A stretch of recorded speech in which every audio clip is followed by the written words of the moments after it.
आज देश को जाति के नाम पे बांटे वो लोग, पैसे के नाम पे बांटे। आज ऐसा दिन आ गया कि लोग भाषा के नाम में बांट रहे हैं। आज ये बंगालियों के ऊपर बंगाली भाषा लेके जो इस तरह ये तांडव लोग किए हैं, इसके लिए पहला आवाज ममता बनर्जी ही उठाई है। बीजेपी अगर सही में पीसफुल इलेक्शन करके आए तो बीजेपी हर जगह से गायब हो जाएगा। जहाँ पे राम मंदिर बना, जहाँ के नाम से वो 24 का इलेक्शन किए हैं, वहाँ के लोग उनको वोट नहीं दिए हैं। आप सोचिए कितने वहाँ के लोग पीड़ित थे कि उनको वोट नहीं दिए हैं। केंद्र सरकार कहीं ना कहीं फेलियर तो है ही है। हमारे बंगाल में ना सके हैं ना सकेंगे जब तक ममता बनर्जी यहाँ उनको कोई हिला नहीं पाएगा। और बीजेपी जितना भी षड्यंत्र कर ले, यहाँ कुछ होने वाला नहीं है। क्योंकि देखिए हमारी नेत्री ममता बनर्जी काम करती है, काम उनको जिताता है। हम ममता बनर्जी के नेतृत्व में हमको गर्व है। देश के प्रधानमंत्री कितना सपना लोगों को दिखाया, लेकिन एक सपना भी आज तक साकार नहीं हुआ। लेकिन दीदी ने जो जो सपना दिखाया सब सपनों को उन्होंने साकार किया है। आज के दिन में आप देखिए हर घर में कहीं भी किसी रूप में आप देखिएगा ममता बनर्जी हैं। वो 24 घंटा लोगों के लिए सर्विस देती है। हमको तो लगता है 2-4 घंटा भी सोती है कि नहीं मालूम। पहलगाम में कुछ दिन पहले आतंकियों ने गिन गिन के कई लोगों को मार दिया था और ऐसे में अब ऑपरेशन महादेव करके उन आतंकियों को इंडिया ने ढेर कर दिया है। इसी टॉपिक पे और भी कई सारे मुद्दों पर बातचीत करने के लिए हमारे साथ वार्ड 6 के काउंसिलर सुमन सिंह हैं, उनसे बातचीत करेंगे। मैम, सबसे पहले तो ऑपरेशन महादेव के तहत जो है आतंकियों को मार दिया गया है, इसका इंतजार सभी को था, क्या कहिएगा? मार दिया ये सबसे बड़ी बात है। अगर मार दिए गए हैं वो लोग, अगर शिनाख्त हो रहे हैं, अगर सही में मारे गए तो बहुत अच्छी बात है। क्योंकि हमारे देश के प्रति अगर कोई इतना बड़ा दुश्मनी किया है तो उनका मारा जाना ही हम लोग के लिए सबसे बड़ा गर्व की बात है। लेकिन इतने दिन बाद इतना समय लग गया तो क्या केंद्र सरकार? हाँ, तो केंद्र सरकार कहीं ना कहीं फेलियर तो है ही है। इतना सबसे बड़ी बात तो वो घटना ही हमारे लिए सबसे दर्दनाक और बहुत भयावह हुआ था। एक जगह जहाँ पे हमारे टूरिस्ट जाते हैं, उस जगह को इतने दिन से वहाँ पे वीराना करके कोई फोर्स नहीं, कुछ भी नहीं, कोई सेफ्टी वहाँ पे नहीं पाके लोग जो मारे गए हैं, ये तो बहुत बड़ी दुखद हम लोग के लिए, हमारे देश के लिए है और शर्मनाक भी है। वहाँ कुछ तो सिक्योरिटी होनी चाहिए थी जिससे लोग को ऐसा, मतलब वो लोग बोल बोल के घंटों वहाँ पे जिस तरह वो लोग तांडव किए हैं, ये तो सबसे हमारे देश के लिए सबसे शर्मनाक बात यही है। अच्छा, टीएमसी की तरफ से पहले तो आरोप लगता था कि बीजेपी धर्म के आधार पे जो है विभाजन करती है। अब क्या भाषा के आधार पे भी बीजेपी विभाजन कर रही है? हाँ, ये तो हो ही रहा है। आज देश को जाति के नाम पे बांटे वो लोग, पैसे के नाम पे बांटे। आज ऐसा दिन आ गया कि लोग भाषा के नाम में बांट रहे हैं। हमारा देश ऐसा है, खासकर हम अपने पश्चिम बंगाल को जानते हैं। हम लोग पश्चिम बंगाल में जो रहते हैं, हम लोग तो ये जानते हैं कि हर देश, हर जगह के लोग, हर जाति के लोग, हर धर्म के लोग, हम लोग एक साथ रह के यहाँ पे और काफी समय से, हमेशा के लिए हम लोग यहाँ अच्छा, सुरक्षित और बहुत अच्छी तरह है। उन लोगों ने देखा कि बहुत कुछ करके हम लोग नहीं सके हैं, तो अभी उन लोग यहाँ पे बंगालियों के ऊपर जिस तरह भाषा लेके तांडव कर रहे हैं, ये तो सबसे शर्मनाक बात है। हमारे देश की जो संस्कार है, हमारे देश की जो संस्कार है, उस संस्कार को वो लोग एकदम खत्म कर देना चाह रहे हैं। हमारे देश में तो संस्कार ही नहीं था कि हम एक दूसरे को धर्म के नाम में, जाति के नाम में जाने। हमारे यहाँ का जो देश का संस्कार ही था कि हम लोग सब जो हैं सब एक हैं। पहले हम हिंदुस्तानी है, बाद में कुछ और है। ममता बनर्जी ने बहुत सारे लीज दिया है कि आप लोग धरना करेंगे, मतलब तृणमूल की तरफ से जो है धरना की जाएगी गांधी मूर्ति के निकट।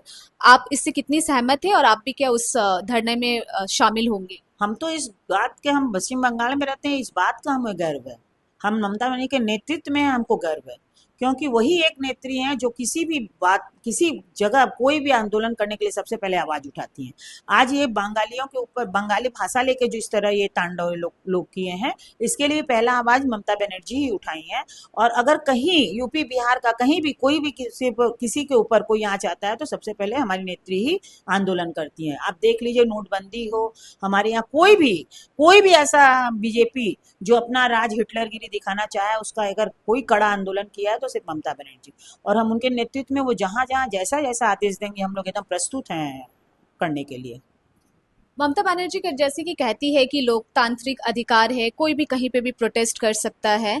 लेकिन हमने देखा है कि बंगाल में जिनका नौकरी चला गया, जो 26,000 टीचर्स है या तो जो डीए से वंचित है अभी भी, वो लोग जब नबान्य अभियान करना चाहते हैं तो उन्हें परमिशन नहीं मिलती है। जबकि ममता बनर्जी खुद भी ये बंगला भाषी को भाषा को लेके भी उन्होंने आंदोलन किया। बीरभूम में कल भी हमने देखा कि प्रोटेस्ट किया गया है। तो फिर इन्हें क्यों रोका जाता है प्रोटेस्ट करने नहीं, से? ऐसा प्रोटेस्ट बंगाल में कोई कहीं पे कोई प्रोटेस्ट करने से कोई रोका गया नहीं है, लेकिन जो नियम कानून वो है वो मान के अगर कोई प्रोटेस्ट करते हैं तो कोई नहीं रोका जाता है, कहीं नहीं रोका जाता है। इसके पहले भी जब 26,000 टीचर्स ने नबान्य अभियान के लिए परमिशन की मांग की थी तो उन्हें परमिशन नहीं मिला। फिर अभी कल भी उन्हें परमिशन नहीं मिला था। तो बार बार परमिशन ना देने की क्या कुछ वजह है? हाँ, हो सकता है कुछ सेफ्टी रीजन हो, नवन्या के हिसाब से कोई सेफ्टी रीजन हो, कुछ ऐसा हो कि नहीं मिल रहा है, लेकिन आंदोलन करने का छूट तो बंगाल में जिस जगह है कहीं नहीं है ऐसा।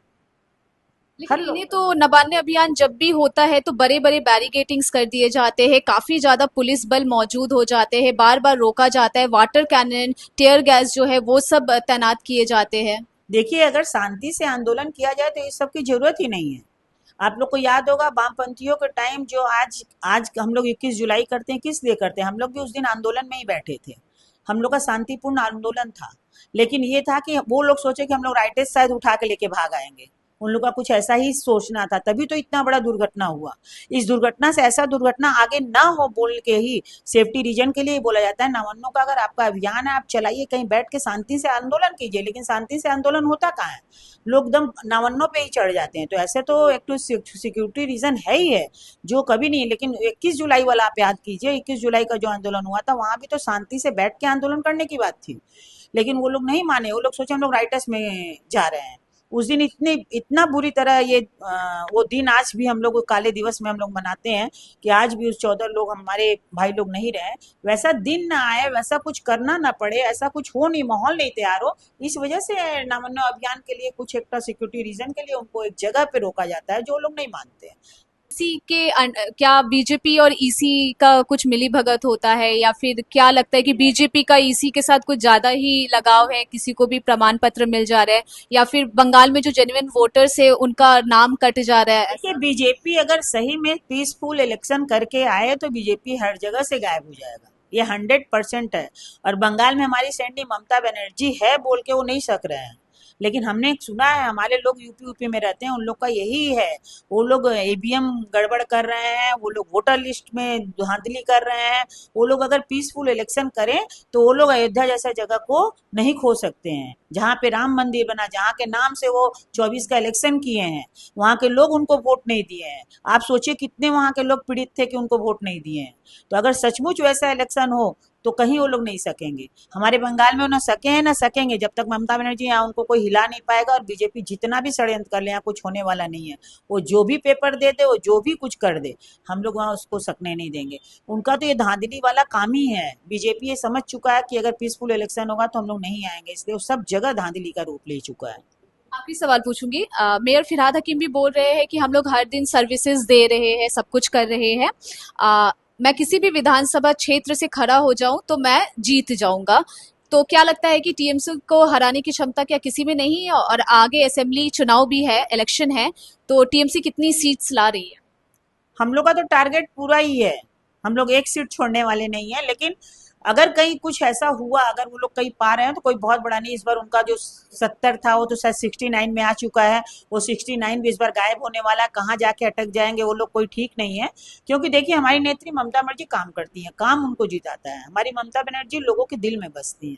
लोग अपने दुनिया भर का कहानी, आज हमारे देश के प्रधानमंत्री कितना सपना लोगों को दिखाए, लेकिन एक सपना भी आज तक साकार नहीं हुआ। अगर देखा जाए तो कोई सपना आज तक हमारे भारतीयों का बीजेपी सपना साकार नहीं कर पाया। लेकिन दीदी ने जो जो सपना दिखाया सब सपनों को उन्होंने साकार किया है। आज के दिन में आप देखिए, हर घर में कहीं भी किसी रूप में आप देखिएगा ममता बनर्जी हैं। या तो कन्याश्री में है, या तो रूपोश्री में है, या तो लकी भंडार में है, या तो युवा के लिए है, या तो किसान के लिए, कोई ना कोई रूप में ममता बनर्जी हर घर में। जैसे आपने कहा कि रूपश्री या तो कन्याश्री, तो क्या ये भी तो एक तरीके से वोट बैंक लेने की कहीं ना कहीं साजिश है क्या? नहीं, वोट बैंक कैसे? हम साधारण पब्लिक के लिए जो काम करेंगे। आज के दिन में सोचिए, किसी के घर में आज हमको जहां तक लगता है कि कोई हस्बैंड जल्दी उठा के अपने पत्नी को 1,000 रुपया महीना नहीं देता है कि आप रखो 1,000 रुपया महीना। आज के दिन में ममता ने इतना अधिकार दे दी कि एक लेडीज के हाथ में 1,000 रुपया जा रहा है, तो अपने मन से वो जी पा रही हैं।